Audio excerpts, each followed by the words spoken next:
Fala pessoal, me chamo Guilherme Trentin, sou advogado do canal Advocacia das Oportunidades e o assunto de hoje será sobre o benefício de prestação continuada, mais conhecido como BPC-LOAS. Antes de começar a explicar sobre o assunto, eu peço para que você curta o vídeo e inscreva-se no canal.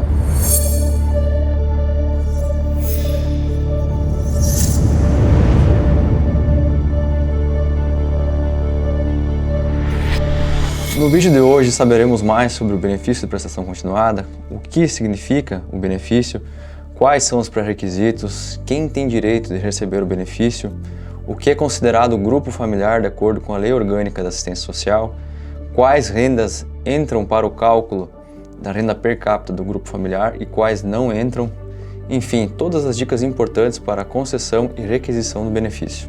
Partindo para o conceito de BPC-LOAS, trata-se de um benefício de natureza assistencial, o que significa que mesmo que você nunca tenha contribuído para o INSS, preenchido alguns requisitos, você poderá ter direito a receber esse benefício de acordo com o que a lei determina. Esse benefício nada mais é do que destinado a pessoas idosas com 65 anos ou mais e pessoas portadoras de deficiência, como será explicado posteriormente, cumpridos alguns requisitos, que vivam em condições miseráveis, de extrema pobreza, chamado vulnerabilidade social.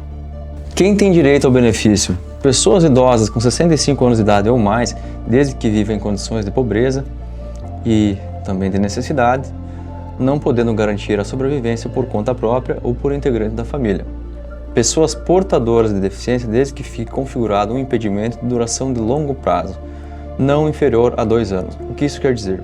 Quer dizer que deve ser analisado a cada caso a situação em que o portador de deficiência possui. Por exemplo, eu posso ter uma deficiência física, psíquica, intelectual ou sensorial, mas isso tudo deve ser levado em consideração de acordo com a Lei Orgânica da Assistência Social para que isso me impossibilite a ter uma vida totalmente independente, principalmente nas condições de trabalho.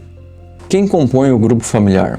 Para fins de concessão do benefício de prestação continuada, a Lei Orgânica da Assistência Social conceitua o grupo familiar sendo o requerente, o cônjuge ou companheiro, filho ou enteado solteiro, irmão solteiro, padrasto ou madrasta, menores sob tutela desde que vivam na mesma condição, ou seja, vivam sobre o mesmo teto. Não são considerados membros do grupo familiar, do mesmo grupo familiar, pessoas que possuem casa no mesmo terreno do requerente. Também não são considerados integrantes do mesmo grupo familiar os avós, os tios, os sobrinhos e os primos, mesmo que convivam sob o mesmo teto. Qual é o valor de renda per capita, ou seja, por cabeça de cada integrante do grupo familiar, para ser levado em consideração na concessão do benefício? Muito bem, a Lei 8.742 de 1993, a Lei Orgânica da Assistência Social, estabelece em seu artigo 20, parágrafo 11, que a renda per capita não deve ser superior a 1/4 do salário mínimo. É sabido que esse valor já é flexibilizado judicialmente, já existe jurisprudência nesse sentido que deve ser analisado cada caso, no caso concreto, se a pessoa vive em condições de miserabilidade, se tem gastos que extrapolam o valor habitual, gastos com medicamentos, gastos com alimentos essenciais, com alimentos especiais também.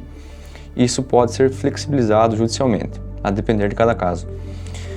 Mas enfim, quais valores não entram para o cálculo de renda per capita que devem ser levados em consideração? Benefícios assistenciais de natureza eventual e temporária, benefícios oriundos de programas sociais e de renda, bolsas de estágio supervisionados, pensão especial de natureza indenizatória, benefício de assistência médica, benefício de previdência desde que não ultrapasse o valor de um salário mínimo e benefício assistencial, pode ser o BPC-LOAS.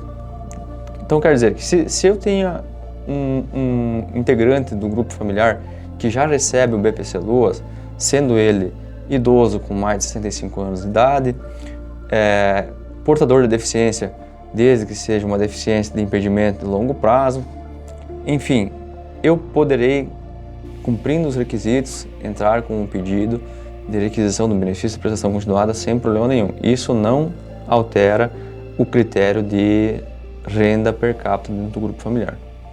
Além da pessoa idosa com 65 anos de idade ou mais e do portador de deficiência com impedimento de duração de longo prazo, também podem requerer o benefício o trabalhador portuário avulso, com regramento próprio. Ele consegue ingressar com o pedido, tendo 60 anos de idade ou mais, e também para os portadores de microcefalia. É indispensável a inscrição do grupo familiar no Cadastro Único. O que é o Cadastro Único? O tão famoso CAD Único, que é realizado pelo CRAS. Cada município tem um centro regionalizado de assistência social. Você deverá procurar o seu para poder fazer o encaminhamento da documentação necessária, como por exemplo, CPF, documento com foto, comprovante de endereço, laudo médico de constatação de deficiência, enfim, declaração de renda, todos esses documentos necessários para o encaminhamento do benefício de prestação continuada devem ser inscritos no Cadastro Único. Além da inscrição, o beneficiário deve atualizar periodicamente. Essa periodicidade é de 2 em 2 anos. Então, depois que eu fiz a inscrição no Cadastro Único no CRAS, eu devo mantê-lo atualizado, sob pena de suspensão do benefício. Ou seja, o INSS pode fazer um cruzamento de dados, como por exemplo o CNIS. É um Cadastro Nacional de Informações Sociais, ou seja, se o trabalhador, membro, integrante do grupo familiar que receba o benefício de prestação continuada, ao ferir uma renda maior do que aquela prevista ou ocorreu uma alteração da condição social econômica em que ele vive, o INSS pode fazer esse cruzamento de dados junto com a Receita Federal e suspender o benefício. Por isso é tão importante manter atualizado o Cadastro Único. O requerimento do benefício de prestação continuada se dá através de meio administrativo, através do meu INSS. Porém, o INSS poderá negar esse pedido administrativo e aí sim se ingressa com uma ação judicial. Não é incomum que o INSS negue esse requerimento por falta de documentação adequada, por falta de expertise das pessoas que fazem esse requerimento, porque não tem o conhecimento técnico. Por isso é tão importante a atuação de um advogado.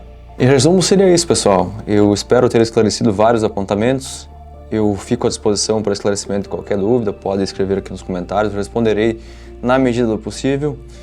E esse benefício é um dos mais solicitados para o INSS, então é um benefício, apesar de muito solicitado, ele é um benefício bem criterioso, ele demanda de uma atualização, então qualquer alteração na condição social, econômica do beneficiário deve ser atualizada no Cadastro Único, então é muito importante o preenchimento desses requisitos e também alertar que não é um benefício de complementação de renda, isso não existe, tá?